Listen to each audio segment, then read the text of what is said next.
Praise the lord. రెండో దినవృత్తాంతాల గ్రంథము 4వ అధ్యాయము 22వ వచనం.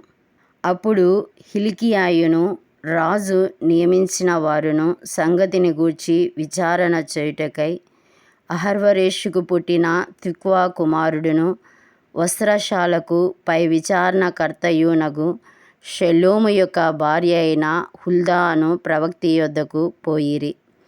ఆమె అప్పుడు యెరూషలేమునకు చేరిన యువభాగములో కాపురముండెను. చిన్ని ప్రార్థన చేసుకు.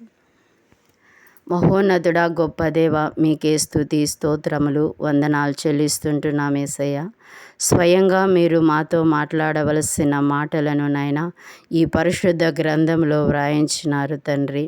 అయ్యా, మీరు మాట్లాడుతుండగా వినుబుద్ధి మాకు పుట్టించుమని దేవా, వాటి ప్రకారము నడుచుకునే జ్ఞానమును, తెలివిని, వివేచనను దయచేయమని యేసునామంలో ప్రార్థిస్తున్నాం తండ్రి. ఆమేన్. హుల్దా అనగా ముంగిసా అని అర్థం. హుల్దా ఒక ప్రవక్తి, దేవుని చేతిలో బూరగా వాడబడ్డ స్త్రీ. ఆమె ఒక గృహిణి అవడం వల్ల లభించిన ప్రత్యేక పిలుపు ఆమెను సమాజానికి దగ్గర చేసింది. యోషియా రాజు యొక్క వస్త్రశాల అధికారి అయిన షెలోము భార్య హుల్దా వివాహితగా ఆమె తన భర్తను, కుటుంబమును అనురాగంగా చూచుకుంది. పిలుపును ఆచరణలో పెట్టేందుకు తన వివాహము ఆటంకం కాలేదు. రెండు బాధ్యతలకు అవినాభావ సంబంధం ఉన్నట్లుగా ఆమె గమనించింది. అదే సమయంలో ఇశ్రాయేలులో మరో 2 మగ ప్రవక్తలున్నారు. వాళ్ళు ఇర్మియా, జెఫన్యా. వీరు దేవుని తట్టు తిరుగుమని ప్రజల్ని ప్రాధేయపడుతున్నారు. ఇశ్రాయేలు ప్రజలకు మొదట్లో దైవభీతి గల మంచి రాజుల పరిపాలనలో ఉన్నంతకాలము అంతా బాగానే జరిగిపోయింది.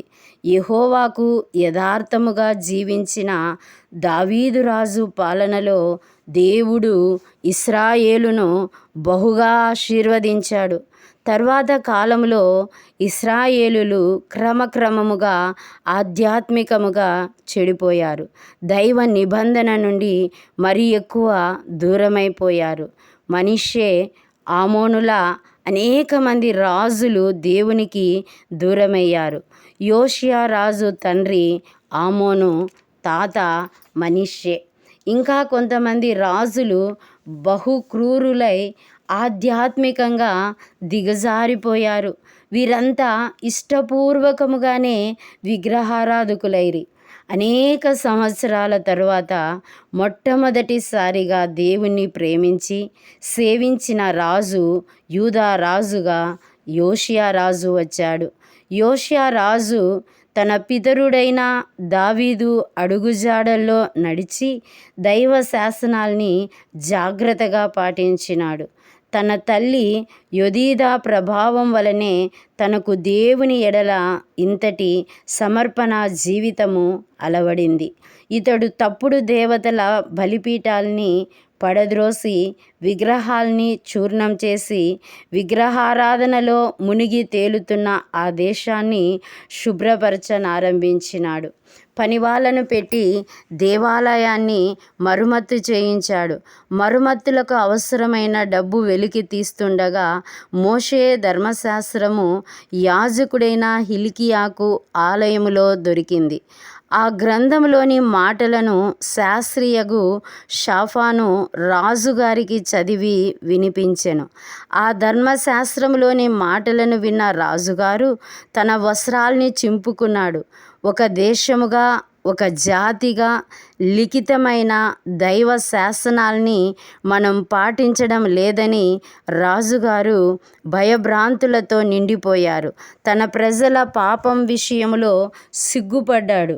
పరిస్థితి తీవ్రముగా ఉందని గమనించి దేవుని కోపాన్ని ఎప్పుడు రాలుతుందోనని భయపడుతూ హిల్కియాను, షాఫాను ఇతర రాజ సేవకుల్ని పిలిచి నూతనముగా కనుగొన్న గ్రంథం విషయంలో దైవ చిత్తాన్ని తెలుసుకోమని ఆజ్ఞ ఇచ్చాడు. ఆలయ భవనాలకు కొద్ది దూరంలోనే హుల్దా న్యాయస్థానాన్ని ఆరంభించింది. యెరూషలేములో నూతన భాగమైన ఆ ప్రదేశంలో ప్రతిరోజు ఆమె ప్రభువును గూర్చి సలహాలిస్తూ ఉండేది. ఇశ్రాయేలీలు ఎంత దిగజారిపోయినా దేవుని విచారించే ప్రజలు కొద్దిమందైనా ఉన్నారు. ఈ లోకంలో దైవ వాక్యాన్ని ప్రచురించేందుకు దేవునికి మానవుడు అవసరమయ్యాడు. పురుషులు ఆయనను ఎక్కువ కాలము సేవించారు. ఇప్పుడు ఆయన ఓ స్త్రీని వినియోగించుకుంటున్నాడు. ఆమె స్త్రీ అయినందువల్ల తన బాధ్యతల నుండి తప్పించుకునే ప్రయత్నం చేయలేదు. ఆమె పెదవుల మీదుగా దేవుడే మాట్లాడుతున్నందువల్ల ఆమె వ్యక్తుల్ని లెక్కలోనికి తీసుకోలేదు. దినవృత్తాంతాల గ్రంథము 34వ అధ్యాయము 23 నుంచి 25 వరకు చదువుకుందాం. ఆమె వారితో ఇట్లనెను, ఇశ్రాయేలుల దేవుడైన యెహోవా సెలవిచ్చినదేమనగా, ఆలకించుడి. నేను ఈ స్థలం మీదికిని దాని కాపురస్తుల మీదికిని యూదారాజు సముఖమున చదివి వినిపింపబడిన గ్రంథమందు వ్రాయబడియున్న శాపములన్నింటినీ రప్పించెదను. వారు నన్ను విసర్జించి ఇతర దేవతలకు ధూపం వేసి తమ చేతి పనుల వలన నాకు కోపం పుట్టించియున్నారు గనుక నా కోపము ఈ స్థలం మీద మితి లేకుండా కుమ్మరింపబడును. నా యొద్దకు మిమ్మును పంపిన వానికి ఈ వార్త తెలుపుడి. ఇశ్రాయేలీయుల దేవుడైన యెహోవా ఈ విధంగా చెబుతున్నాడు, మిమ్మల్ని నా దగ్గరకు పంపిన మనిషితో ఇలా చెప్పండి.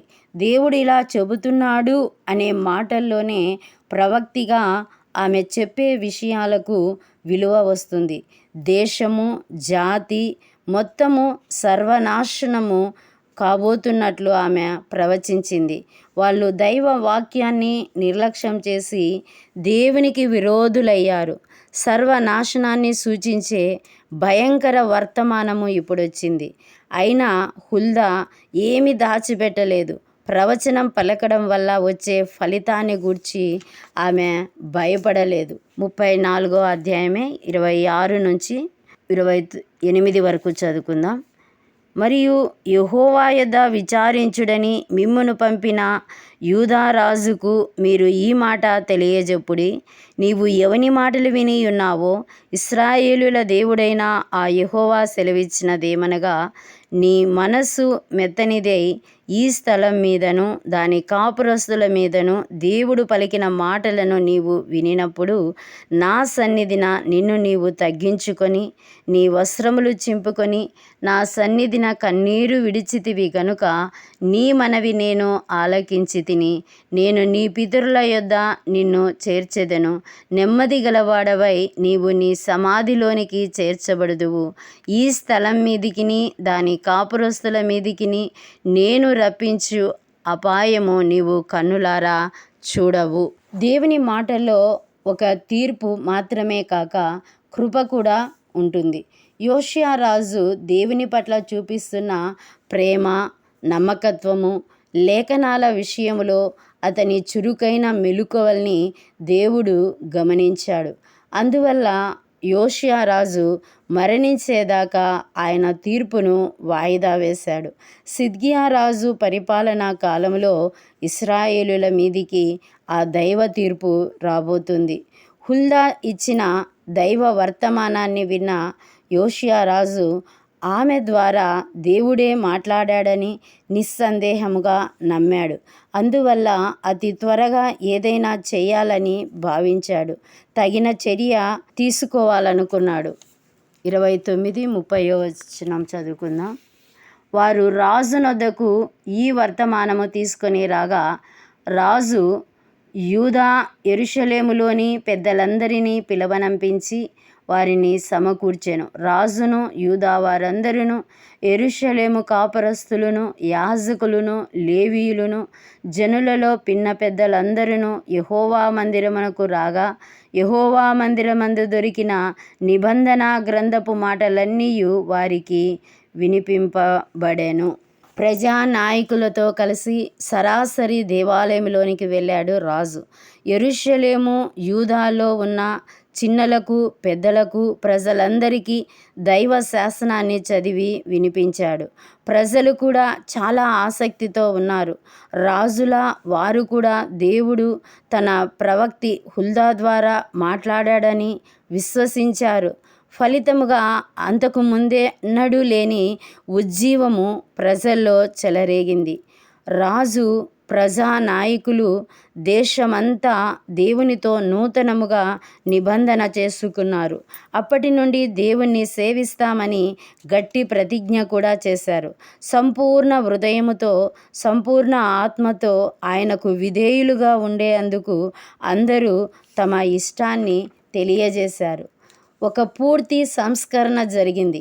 2 రాజుల గ్రంథము 23వ అధ్యాయము 4-8 వచనాల వరకు చదివితే అక్కడ ఉత్తర షేబా భూభాగము నుండి దక్షిణ బెయేర్షెబా వరకు గల విగ్రహాలన్నింటినీ కాల్చి నాశనం చేసినాడు. అంతేకాకుండా న్యాయాధిపతుల కాలము నుండి ఇశ్రాయేలు యూదా రాజుల కాలం వరకు ఎప్పుడూ జరగనంత గొప్పగా పస్కా పండుగ జరిపించినాడు యోషియా రాజు. రాజు ఎలా ఉండాలని దేవుడు కోరాడో అలా ఉండడానికి యోషియా రాజు ప్రయత్నించి ఆ విధంగానే జీవించాడు. ద్వితీయోపదేశ కాండము 17వ అధ్యాయము 18-19 వచనాలు చదువుకుందాం. మరియు అతడు రాజ్య సింహాసనమందు ఆసీనుడైన తరువాత లేవీయులైన యాజకులు స్వాధీనములోనున్న గ్రంథమును చూచి ఆ ధర్మశాస్త్రమునకు ఒక ప్రతిని తన కొరకు వ్రాసుకొనవలెను. అది అతని యొద్ద ఉండవలెను.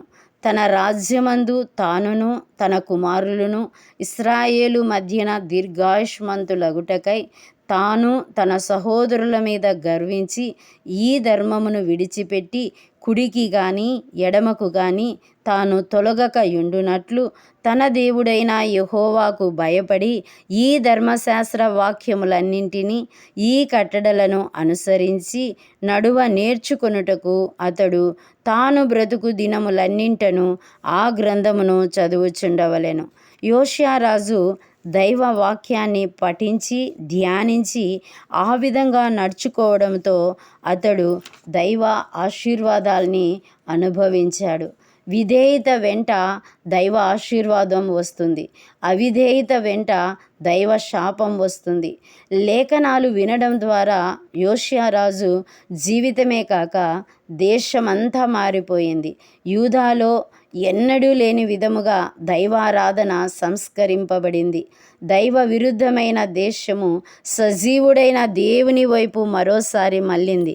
ప్రవక్తి హుల్దా కాలం నాటి ప్రజలు అనేక సంవత్సరాలు దైవ కృప పొందారు. హుల్దా పేరు చరిత్రను వెలిగించింది. ఆమె జీవిత ప్రభావము చాలా దూరం వెళ్ళింది. హుల్దాకు దేవుని వాక్యం తెలుసు. అందువల్ల ఆమె ఇతరులకు ఆ వాక్యాన్ని బోధించి ప్రోత్సహించింది.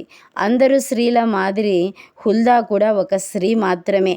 అయినా దేవుని వాక్యం పట్ల ఆమె సమర్పణ, దానికి కట్టుబడి ఉండేందుకు ఆమెలో ఉన్న ధైర్యం దేశంలోని పురుషుల్ని అధిగమించేటట్లు చేశాయి. ఈనాడు దైవ సేవకుల వర్తమానములు, ప్రవచనములు ఎలా ఉన్నాయి అంటే, ప్రతి దైవజనుడు దేవుడు కృపా కనికరములు గలవాడు, ఆయన దగ్గరకు వస్తే నీకు మంచి జరుగుతుంది, నీకు స్వస్థత కలుగుతుంది, నీ సమస్యలు పోతాయి, నీ శ్రమలు తొలగిపోతాయి, నీవు ఆశీర్వదింపబడతావు అని వర్తమానములను బోధిస్తున్నారు. నీకు మంచి జరుగుతుంది, నీవు ఆశీర్వదింపబడతావు అని ప్రవచనములు చెబుతున్నారు. అయితే నీవు ఎలా జీవిస్తున్నావు? నీవు దేవునికి విధేయత చూపిస్తున్నావా? దేవుని ఆజ్ఞానుసారము నడుచుకుంటున్నావా? నీ ప్రవర్తన ఎలా ఉంది? నీవు దేవునికి అవిధేయత చూపిస్తే నీకు ఎలాంటి కష్టం వస్తుంది? ఈ కృపాకాలం తరువాత 7 ఏండ్లు శ్రమలు ఉంటాయి. అవి ఎంత భయంకరంగా ఉంటాయి. ఆ శ్రమలలో నీవు ఉండకుండా జాగ్రత్త పడు అని బోధించేవారు అస్సలు మనకు కనబడరు. హుల్దా ప్రవక్తి ఇశ్రాయేలు ప్రజలు పాపంలో ఉన్నారు, దేవుడు వారిని సర్వనాశనం చేస్తాడు అని ఉన్నది ఉన్నట్లుగా చెప్పింది. నేను ఇలా చెప్తే రాజు నన్ను శిక్షిస్తాడేమో, నన్ను బంధించి చెరసాలలో వేస్తాడేమో అని ఆమె ఆలోచించలేదు. దేవుని వాక్కుకు విధేయత చూపించింది. ఆయన మాటకు కట్టుబడి ఉంది. హుల్దా ప్రవచించిన వాక్కును బట్టి ఆ దేశమంతా దేవుని కృపను పొందుకుంది. యోషియా రాజు, ప్రజలు అందరూ దేవునికి విధేయత కలిగి జీవించారు. మనము కూడా దేవుని వాక్యమునకు విధేయత కలిగి జీవించాలి. దేవుడి వాక్యం దీవించునుగాక. చిన్ని ప్రార్థన చేసుకుందాం. మహోన్నతుడా, మహాగణుడా, మహాపరిశుద్ధుడా, గొప్ప దేవ, మీకే స్తుతి స్తోత్రాలు నాయనా. అయ్యా, హుల్దా ప్రవక్తిని మా మధ్య ఉంచినందుకే మీకు స్తోత్రాలు నాయనా. అవును తండ్రి, ఆమె ఒక భార్యగా నాయనా, ఒక తల్లిగా తన కుటుంబాన్ని పోషించుకుంటూ నాయనా తండ్రి దేవా, అయ్యా అదే రీతిగా అదే సమయంలో న్యాయాధిపతిగా నాయనా తండ్రి దేవా, ఆ నూతన యెరూషలేములో నాయనా అనేక మందికి నాయనా తండ్రి అయ్యా నీ వాక్యాన్ని బోధిస్తూ నాయనా తండ్రి దేవా, అయ్యా తప్పిపోయే వారిని సరిచేసుకుంటూ నాయనా తండ్రి దేవా తండ్రి, ఉన్నది ఉన్నట్లుగా నాయనా నీ ప్రవచన వాక్కులను నాయనా ఆమె తెలియజేస్తూ ఉన్నట్టుగా నాయనా తండ్రి దేవా, అయ్యా మీరు మాతో మాట్లాడినందుకే మీకు స్తోత్రాలు నాయనా. అవును నాయనా, స్త్రీలమైనటువంటి మేము కూడా నాయనా తండ్రి దేవా హుల్దాలాగా జీవించుటకు నాయనా మాకు సహాయము చేయమని యేసు నామములో ప్రార్థిస్తున్నాము తండ్రి. ఆమేన్.